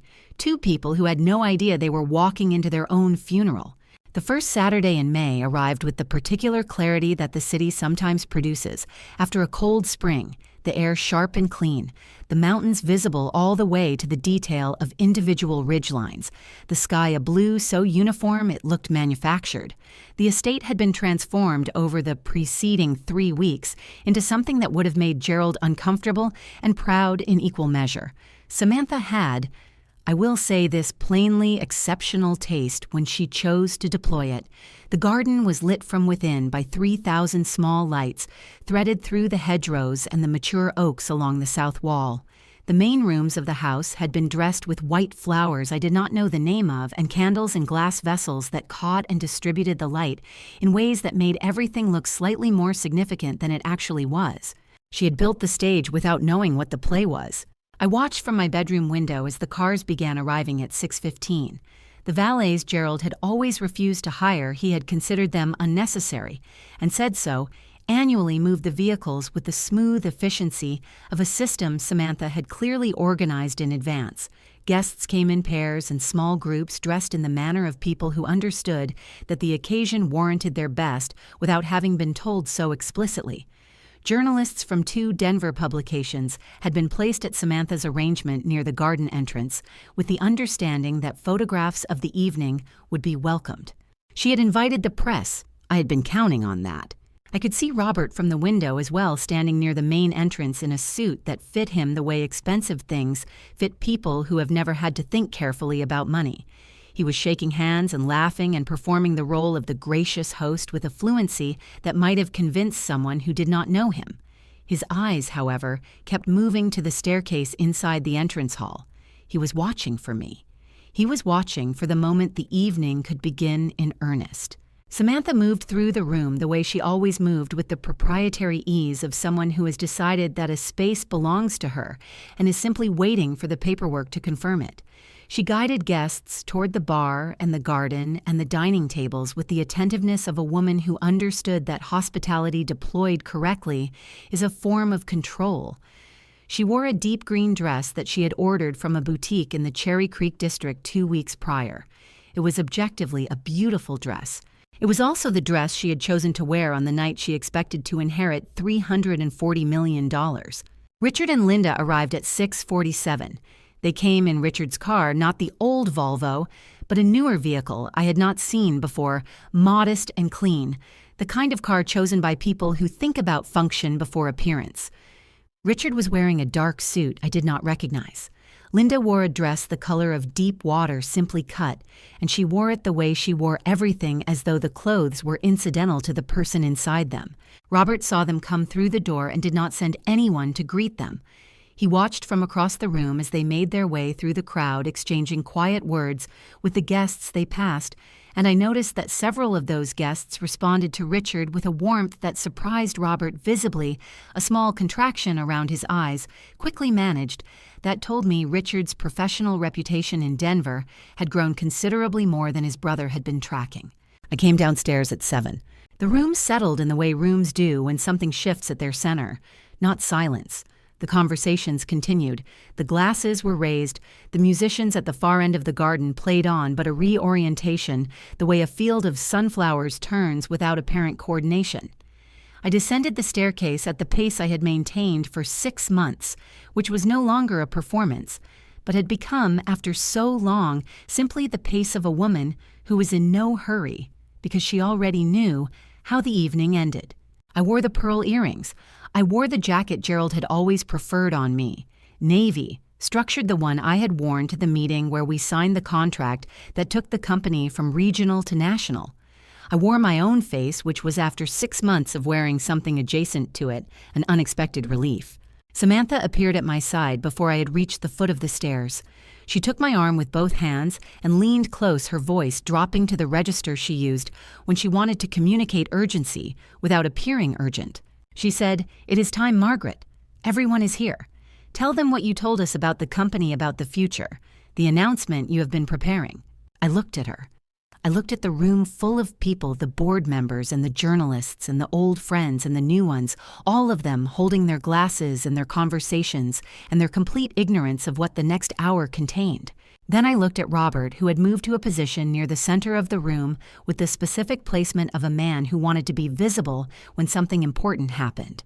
I asked the nearest member of the event staff for the microphone. He brought it to me. I took it. I waited for the room to find its quiet. I said, "Thank you all for coming this evening. I am very glad you are here." I paused. I said, "I have quite a few things to say tonight. I hope you will bear with me." The musicians stopped playing. In the garden, someone set down a glass on a stone surface, and in the stillness that had descended over 300 people, the small sound carried clearly across the room. Outside the estate's service entrance on the street that ran along the north wall of the property, a dark blue sedan was parked with its engine off. Inside it were 2 detectives from the Denver Police Department's Major Crimes Unit. They had been there since 6 o'clock. They were waiting for a call from Harrison Cole's cell phone. Harrison was standing near the fireplace in the east drawing room, his hand in his jacket pocket, his phone unlocked, watching me through the open double doors with the steady attention of a man who has been waiting a long time for a particular moment and intends to be present for it completely. I looked at him once briefly. He gave me the smallest nod. I turned back to the room. They wanted me to kneel before 300 witnesses, so I did, and I brought the floor down with me. Robert moved toward me within 30 seconds of my opening words. He had been positioned near the center of the room with the practiced placement of a man who had rehearsed this moment, who had imagined it in some form since the morning he had watched Richard drive away in the old Volvo, and understood that the balance of the family was shifting in a direction he intended to control. He crossed the floor with a smile that I recognized as the one he deployed for people he needed something from, warm, slightly self-deprecating, designed to suggest that what was coming was his idea, but that he was open to collaboration. He put his hand on my arm, not firmly, just present the light guiding pressure of a son managing a mother in public, performed for an audience of 300 people who had known me for decades. He said into the quiet of the room, Mom has been wanting to say something to Samantha this evening, something she has been thinking about for a while. Haven't you, Mom? He looked at me with an expression I will describe as encouragement, though I understood it for what it was. Samantha had moved to a position 6 feet to my left. She was holding a glass of champagne and wearing the expression she wore when she was very sure of an outcome, a specific composed pleasure restrained, because restraint was more elegant, but present in the set of her jaw and the angle at which she held her shoulders. She was dressed beautifully. She had prepared for this moment with the same thoroughness she brought to everything. 300 people waited. I looked at Robert. I looked at Samantha. I looked at the journalists near the garden entrance with their phones half raised and their attention sharpened by the particular instinct that tells a reporter when something true is about to be said in public. I looked at Richard standing near the east wall with Linda beside him, both of them perfectly still. Then I raised the microphone. I said, I want to apologize. The room produced a collective exhale, the sound of 300 people adjusting their expectations into a shape that accommodated what they believed they were about to hear. Samantha's chin lifted slightly. Robert's hand, still on my arm, relaxed. I said I apologize for spending 40 years building something beautiful and not paying close enough attention to the people I was building it for. The room was still quiet. People were listening the way people listen when they sense that what is being said is different from what was announced. I said I apologize for raising a son who forgot what it means to be a man, and for welcoming into my home a woman whose devotion was measured in dollar signs and insurance policies. The silence lasted for approximately 2 seconds. Then it broke not into noise exactly, but into the collective intake of breath that precedes noise the moment before 300 people simultaneously decide what to do with what they have just heard. Robert's hand left my arm. Samantha took 3 steps toward me. She reached for the microphone with the controlled speed of a woman who has decided that the situation requires immediate management and who has not yet processed that the situation is beyond management. Her fingers closed around the shaft of the microphone below my hand. I released it. I stepped to the side. I let her have it. She stood in front of 300 people with a microphone in her hand and nothing prepared to say into it because nothing she had prepared was for this version of the evening. I watched her face move through 3 distinct expressions in approximately 4 seconds: the management attempt, which failed, the recovery attempt, which also failed, and the third thing, which was the face underneath both of those, which was the face of a person who has just understood that the room they thought they controlled does not belong to them. She said, "This is not," she said. She said, "What she is saying is not." She stopped. Robert had moved to her side. He put his hand on her back. He looked at me across the space between us with an expression I had not seen on his face since he was 8 years old and had woken from a nightmare, the same disorientation, the same desperate recalibration, but without the innocence that had once made it something I could hold and comfort. The room was very loud now in the way that rooms become loud when something has happened that everyone present will spend the rest of the evening describing to people who were not there. I looked at Elena Vasquez, who was standing near the south wall beside the control station the event technician had set up for the evening's presentations. I nodded. Elena spoke 2 words to the technician beside her. The lights in the room dimmed. At the far end of the estate's main reception hall, mounted above the fireplace on a screen that Samantha had arranged for the evening's planned announcement, the display came to life. I turned to face it. 300 people turned with me. I said to no one in particular, and to everyone present, I said, let them see everything. I've always believed that the truth given enough time and the right lighting will speak for itself. The first clip lasted 47 seconds. It was the garage footage from the night of February 4th. Timestamp in the upper right corner. The motion-activated lights of the estate garage came on at 2:14 in the morning. Robert, in dark clothing, moving with purpose toward the driver's side of the Mercedes. The footage was high resolution and entirely clear. There was no ambiguity about what was in his hands. There was no ambiguity about what he was doing to the brake line or how long it took him or how he turned the light off when he was finished and walked back toward the house with the unhurried stride of a man who believed he had just done something that would never be seen. The room watched it in complete silence. The second clip was shorter. It was from the kitchen security camera, the one mounted above the pantry entrance, that I had asked Grace to have installed 6 months prior, under the explanation that I wanted to better monitor the household staff schedules. It showed the kitchen on a morning in November. It showed Samantha at the counter, her back partially to the camera, preparing a ceramic tray. It showed with a clarity that required no explanation and permitted no alternative interpretation the moment she opened a small prescription bottle and measured a portion of its contents into the ceramic pot before placing it on the tray. The third clip was not a clip, it was audio. 23 minutes of audio was too long for a party, so Harrison and Elena had selected 4 minutes and 11 seconds from the middle of the recording. The section in which Samantha's voice was clearest, in which the specifics were most detailed, in which she named the substances, the timeline, and the purpose, with the frank, unburdened directness of a person who believes they are speaking in confidence. The transcript scrolled across the screen below the audio waveform. In the third row of the dining tables, one of the Denver journalists had stopped pretending not to take notes. I did not look at Robert during the audio. I looked at the room. I watched 300 people absorb the voice of a woman confessing to a nurse she trusted that she had been poisoning her mother-in-law for months with the intention of producing a death that would appear to result from natural causes. The fourth item was also audio 40 seconds from the restaurant on Larimer Street. Robert's voice was unmistakable. The amount was stated clearly.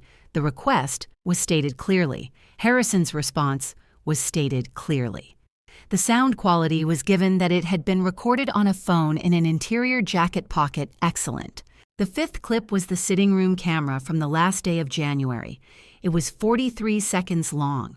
It showed Robert standing over his mother in her own home, telling her to kneel, and it showed his mother kneeling, and it showed the door opening and Richard and Linda entering, and it showed without any possibility of misinterpretation the face Robert was wearing when he believed no one of consequence was watching. When the fifth clip ended, the screen held on a still frame for a moment before going dark. The room did not produce the sound I had expected. I had expected something louder, an eruption, a wave of voices, the collective release of 300 people who have just witnessed something that exceeds the ordinary range of the social occasions they attend. What the room produced instead was something more specific and more difficult to describe. It was the sound of people who are looking at a thing they cannot unfind. Amy Bradford came through the side door of the reception hall. She was wearing her uniform, the practical, unassuming clothing of a private care nurse, and she carried in both hands a sealed, clear evidence bag containing 2 small prescription bottles labeled in a pharmacist's hand with names that were not Margaret Hayes. She walked to the table that had been set up near the fireplace and placed the bag on it with the careful precision of a woman who understands that the way you handle a thing communicates how seriously you take it. She turned to face the room. She did not speak. She did not need to. Samantha said, "This is fabricated." Her voice came out wrong, too high, too fast, stripped of the control that had characterized every word she had spoken in this house for 7 years. She said it again. She said it a third time, and the third time it was barely a sentence. Robert said nothing. He was standing exactly where he had been standing when the lights went down, and he had not moved. His face had undergone, over the preceding 8 minutes, a series of changes that I observed from 6 feet away, with the detachment of someone who has already said everything that needed to be said. He looked at the end of it like a man who has been running towards something for a very long time, and has arrived at the destination and found that it is nothing like what he imagined. Harrison Cole stepped away from the fireplace and made a call on his cell phone. It lasted 4 seconds. 90 seconds later, the service entrance at the north side of the estate opened and 2 detectives from the Denver Police Department's Major Crimes Unit came through it. They had been parked outside since 6 o'clock. They had an arrest warrant signed that morning by Judge Patricia Wren of the Denver District Court. They crossed the reception hall without hurrying because there was no reason to hurry, and they moved toward Robert and Samantha with the particular efficiency of people who have done this many times and find it neither dramatic nor difficult. The handcuffs made a sound. Samantha's voice rose sharply and then was managed not by her, but by the circumstances. Robert held out his wrists. I do not know why I noticed that. Perhaps because I had not expected it. perhaps because it was the first genuinely uncalculated thing I had seen him do in months. The room was silent. The only sound louder than the handcuffs was the silence of 300 witnesses who had come to a party in Cherry Hills Village on a Saturday evening in May and would be explaining what they saw for the rest of their lives. Harrison had carried that envelope for 6 months. He told me afterward that it was the heaviest piece of paper he had ever held, not because of what was inside it, but because of what it represented. 6 months of patience, 6 months of evidence and planning and waiting and trusting that the moment would come when it could be opened in the right room in front of the right people, with the right outcome already secured. He walked to the front of the reception hall while the room was still absorbing the sight of Robert and Samantha, being guided toward the service entrance by the 2 detectives from the Major Crimes Unit. The conversations had begun low, urgent, the layered sound of 300 people simultaneously processing what they had witnessed, and Harrison waited for the room to find him before he spoke. He did not need to wait long. Harrison Cole had the particular quality of stillness that commands attention without demanding it. He stood near the fireplace with the sealed envelope in his left hand and his right hand at his side, and he waited, and gradually, the room came to him the way water finds level without being asked to. He said, "My name is Harrison Cole. I am the attorney of record for Margaret Hayes and for the Hayes family estate. I have been in that role for 22 years. I am going to ask for your attention for a few more minutes because there is one additional matter that this evening requires me to address." The room settled. Harrison said that he wished to address first the matter of the document that had been represented to certain parties as the last will and testament of Margaret Hayes. He said that document, a copy of which had been presented to the Denver District Attorney's Office as part of the criminal complaint filed earlier in the week, had been prepared by an individual impersonating a licensed attorney, signed under circumstances that constituted legal coercion under Colorado contract law, and contained a private notation registered in his firm's attorney-client records as an explicit indicator of duress. He said it was in every legally actionable sense void. He paused. Not for effect, Harrison Cole was not a man who paused for effect. He paused because the next sentence deserved its own space. He then opened the envelope. He said the document he was holding had been prepared in his office on the 14th of November, 2019, at a time when he noted for the record Margaret Hayes had been examined by 2 independent physicians and certified as fully competent to execute legal instruments. He said it had been witnessed by 2 members of his firm and notarized by a Colorado licensed notary public, whose credentials were on file with the state. He said it was in every legally actionable sense valid. He began to read. The language of wills is not by nature dramatic. It is precise and structured and deliberately resistant to misinterpretation. But there are moments within that precision when a single sentence can produce in a room the particular quality of silence that belongs only to the irreversible, the silence of something that cannot be taken back of a door, closing on one version of the future and opening onto another. The sentence was this: all assets holdings, real property and controlling interest in Hayes Logistics Group, including the estate at Cherry Hills Village, and all associated accounts are hereby transferred in their entirety to Richard Thomas Hayes. The room produced that silence. I had been standing near the foot of the staircase, slightly apart from the crowd in the particular position of someone who has organized an event down to its last detail and now has nothing left to do but be present for it. I had heard that sentence in Harrison's office 6 months ago when I had read the draft for the first time and corrected 2 words in the 3rd paragraph and told him it was otherwise exactly right. I had heard it in my own mind on 100 subsequent occasions in the early morning at my desk in the garden on the bench Gerald had built on the drive back from Denver Health, with my coat still on and my hands entirely still. I had lived with that sentence for 6 months, and still hearing it read aloud in this room in front of these people, I felt something move through my chest that I had not anticipated and could not immediately name. Not triumph, something quieter than that and more final. Richard was standing near the east wall where he had been standing since the lights came up with Linda beside him and his hands in his jacket pockets. He had known this was coming. He had known since the Wednesday afternoon at the restaurant in Capitol Hill, when I had sat across from him and told him everything beginning with Gerald's notebook and ending with the warrant and the party, and what I needed him to wear. But knowing a thing is coming, and hearing it said out loud in front of 300 people are not the same experience. And I watched his face do something quiet and complicated that I think only I and Linda were close enough to see. It was not happiness exactly. It was not relief. It was the expression of a man who has been carrying something very heavy for a very long time and has just been told by someone he trusts absolutely that he is allowed to set it down. He straightened. He offered his arm to Linda. She took it with the easy steadiness she brought to everything, the quality that had told me, from the first time I watched her walk into a room, exactly who she was and exactly what my son had found in her.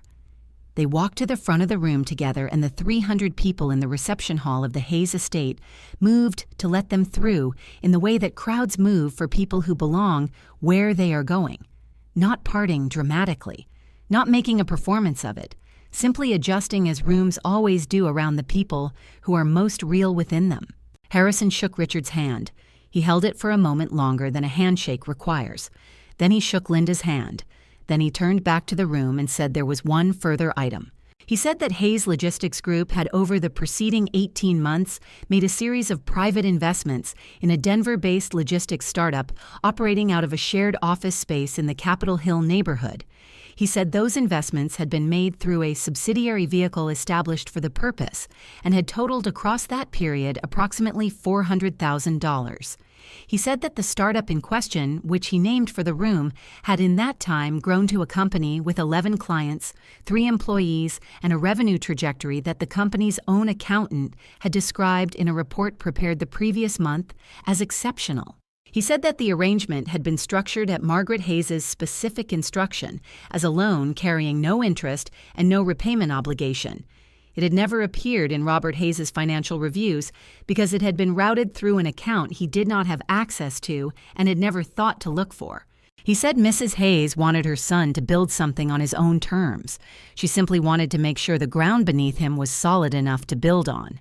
A sound moved through the room at that, not laughter, not applause, but something between them, the particular exhale of 300 people who have just understood something that reframes everything they thought they were watching. Richard looked at me from across the room. I looked back at him.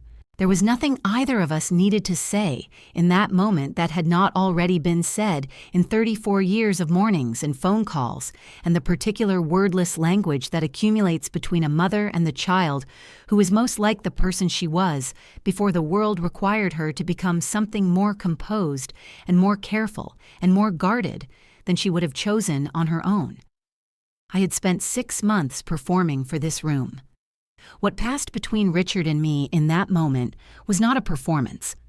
It was simply the truth of what we were to each other made briefly visible and then folded back into silence where it belonged. The 2 detectives appeared briefly in the service entrance doorway. Between them, Robert had his wrists secured and his jacket still on and his eyes moving across the room with the specific searching quality of a person who is looking for something they know they will not find a face that will offer them the thing they need, an expression that will confirm that some part of the ground is still solid, that some portion of what they built is still standing. His eyes found mine. I held his gaze for a moment. I did not look away, and I did not look toward him with warmth, and I did not look toward him with anger. I looked at him with something I do not have a precise word for, not forgiveness, not condemnation, not the theatrical indifference of a woman making a point. I looked at him the way you look at something you once loved, completely with your whole self and without reservation that has become through choices you did not make and could not have prevented something you no longer recognize. There is a specific grief in that kind of looking. I did not try to conceal it. It was the most honest thing I had left to give him. Then the detectives moved, and Robert turned with them, not resisting, not performing, simply moving in the direction the moment required. He walked through the service entrance, and the door closed behind him, with the ordinary sound of a latch finding its seat, and the room absorbed it and moved on the way rooms always do, because life does not pause for the things that end within it. He walked out of this house with nothing. Just as Richard had walked out of this house with nothing 7 months ago in October, on a morning when the aspens were turning gold along the foothills, and the air had the particular clarity that Colorado produces in that brief window between the last heat of summer and the first cold of the season that follows. Robert had stood on the front steps of the estate in a $3,000 cashmere coat and watched his brother drive away and smiled with the ease of a man who believes the future is already arranged in his favor. He had been correct that the future was already arranged. He had been wrong about every other thing. The only difference that had ever mattered, the difference I had understood from the morning I watched the old Volvo round the circle drive and disappear through the iron gate, was that Richard had left by choice. He had chosen the one-bedroom apartment and the shared office and the 2 desks and the $12,000 and the plan he and Linda believed in completely. He had chosen to build something from the ground up with his own hands in a city that would not make it easy for him. He had chosen the hard thing not because it was hard, but because it was real, and he had known the difference between those 2 qualities since he was young enough that Gerald and I had simply assumed it was always going to be true of him. Gerald had been right about that. Gerald had been right about most things. He had simply not always had time to say so before the time ran out. I stood in the reception hall of the house we had built together and listened to the room find its way back to itself. The conversations resuming lower now and different in quality, carrying the specific weight of people who have witnessed something they will be turning over in their minds for a long time. Harrison was speaking quietly with 2 members of the board near the fireplace. Elena had returned to the documentation she had left on the table in the east drawing room. Grace moved through the far end of the hall with the quiet efficiency she brought to everything, collecting glasses, folding things, restoring order in the particular way she always had, without ceremony, without drawing attention to herself, simply making the space better by moving through it.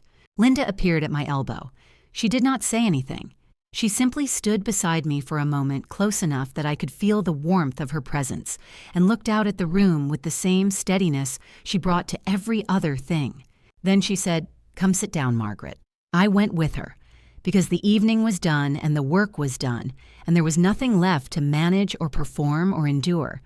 There was only the quiet on the other side of 6 months of noise, and the particular exhaustion of a woman who has finally, after everything, allowed herself to stop. When the last guest left and the lights in the garden dimmed, I finally allowed myself to sit down. It was past 11. The estate staff had begun the quiet work of clearing glasses and folding linens, moving through the rooms with the practiced efficiency of people who understand that the best service is the kind that happens without drawing attention to itself. Grace had offered to stay. I had told her to go home and rest and that everything else could wait until morning.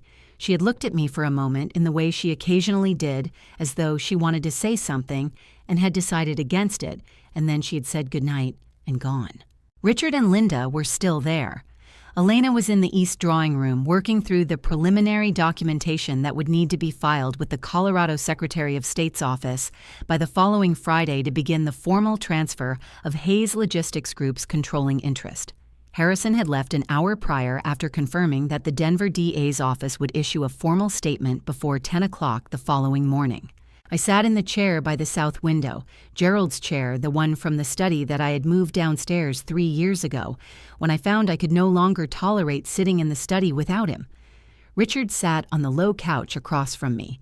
Linda sat beside him with her hand in his, and the particular quality of presence she had always carried attentive, without being intrusive entirely herself. The room was quiet. Richard said, "You should have told me sooner." I said, "You would have done something." He said, "Yes, I would have." I said, "I know. That is why I did not tell you." He looked at me for a long moment. Outside, through the south window, the garden lights had come down to their lowest setting, the small ones threaded through the hedgerows, still burning everything else dark, the mountains invisible beyond the city, but present the way they always were even when you could not see them. He said, "You never asked me for anything, not once in this entire thing. You asked me to come to the sitting room, and you asked me to come on Saturday, and you never asked me to do anything that put me in the middle of it." I said, "You were already in the middle of it." He said, "But you protected me from the edges." I did not answer that. He was correct, and we both understood that he was correct, and there was nothing useful to add. What I said instead, after a moment, was, "You built something real, Richard. Whatever I put into that startup, you built it. The clients are yours. The reputation is yours. The thing itself is yours. I want you to understand that I am not giving you anything that does not already belong to you." Linda said quietly, "We know Margaret." It was the first time she had called me by my name. She had always called me Mrs. Hayes. I had noticed it over the months as a piece of information about how she understood our relationship, not coldly, not distantly, but correctly. We had not been close enough for first names. We were now. Richard reached into his jacket pocket. He placed a small folded piece of paper on the low table between us. I looked at it without touching it. He said I found that in the Volvo, under the driver's seat, when I was cleaning it out last week. I unfolded it. It was a receipt from a garden center in Littleton dated July of 2019, 3 months before Gerald died. It was for a large ficus purchased in cash. I sat with that for a while. My phone rang at 11:47. The number was a Denver exchange I did not recognize, which meant it was a facility line. I excused myself and stepped into the hallway. Robert's voice was quieter than I had ever heard it. Not broken. Robert was not a man who broke in the conventional sense, but reduced the way a fire reduces when the fuel is gone, and what remains is simply heat without light. He said, "Why, Mom? Why didn't you just tell me?" I thought about that question. I thought about all the ways it could be answered and all the things it assumed and all the things it failed to understand. I thought about Gerald's notebook and the name underlined 3 times and the months of patience and the ficus and the receipt in Richard's pocket. I said, "Because you needed to show me who you really were, Robert." And you did. He was quiet for a moment. Then he said, "I don't know how this happened." I said, "I know you don't." I said goodnight. I placed the phone in my pocket. I stood in the hallway for a moment, looking at the photograph on the wall, Gerald and me at the Denver Business Journal dinner in 2011, both of us laughing at something outside the frame. I still could not remember what it was. I went back into the sitting room and told Richard and Linda that I was going to get some air and that they should stay as long as they liked and that the guest room on the 2nd floor was made up if they wanted it. Richard stood and held me for a moment. Not the brief functional embrace of people who have decided that physical affection is a formality, but the real kind, the kind that communicates something that words do not have the precision to carry. I went out through the garden door. The May night was cool and clear, the kind of night that Denver produces sometimes, after a long winter genuinely warm in the day, and then returning after dark to a reminder of what the mountains can still do to a city this close to altitude. The small lights in the hedgerows threw soft shadows across the stone paths. The fountain Gerald had put in the year after Richard was born was running quietly. I sat on the stone bench along the south wall, the one Gerald had positioned to face the mountains in the late afternoon when the light was best. I had spent 6 months performing. I had spent 40 years before that building and surviving and deciding and going back to work the morning after, things that should have stopped me and did not. I had spent an entire marriage loving someone with the specific complicated love that belongs to people who have worked beside each other long enough to stop being strangers in the deepest sense of the word. I was 67 years old, and I was sitting in the garden of the house I had defended, and the night was quiet, and my youngest son and his wife were inside, and everything that needed to be done had been done. I did not win that night. I want to be accurate about this because accuracy has been the standard I set for myself at the beginning of this story, and I intend to maintain it at the end. I simply stopped losing. Sitting in the silence of my garden, I realized this victory doesn't bring the peace I expected. God gave us eyes to discern the truth, but sometimes that truth is a blade that rips a mother's heart wide open. I used my silence and sharpness to set a perfect trap, but the cost was the permanent shattering of my own family. Don't be like me. Don't wait until everything is on the edge of the abyss to start acting. Don't let greed and blindness seep into your home to the point where you must become a hunter just to survive. Revenge, no matter how justified, leaves scars that never heal. A grandma revenge may reclaim a fortune, but it cannot reclaim a son who has lost his soul. This was a raw revenge, the most naked and bitter act I have ever performed. My view is simple. Money can be rebuilt, but betrayal is a dead end. I chose to protect those who deserved it, even if it meant my hands grew cold. I hope this second grandma revenge helps you stay vigilant in your own relationships. Sometimes a second raw revenge is the only way to make evil bow down. Consider this final grandma revenge a wake-up call for anyone who thinks they can use family ties as a tool for greed. Because in the end, the most successful raw revenge is simply standing tall while your enemies are gone.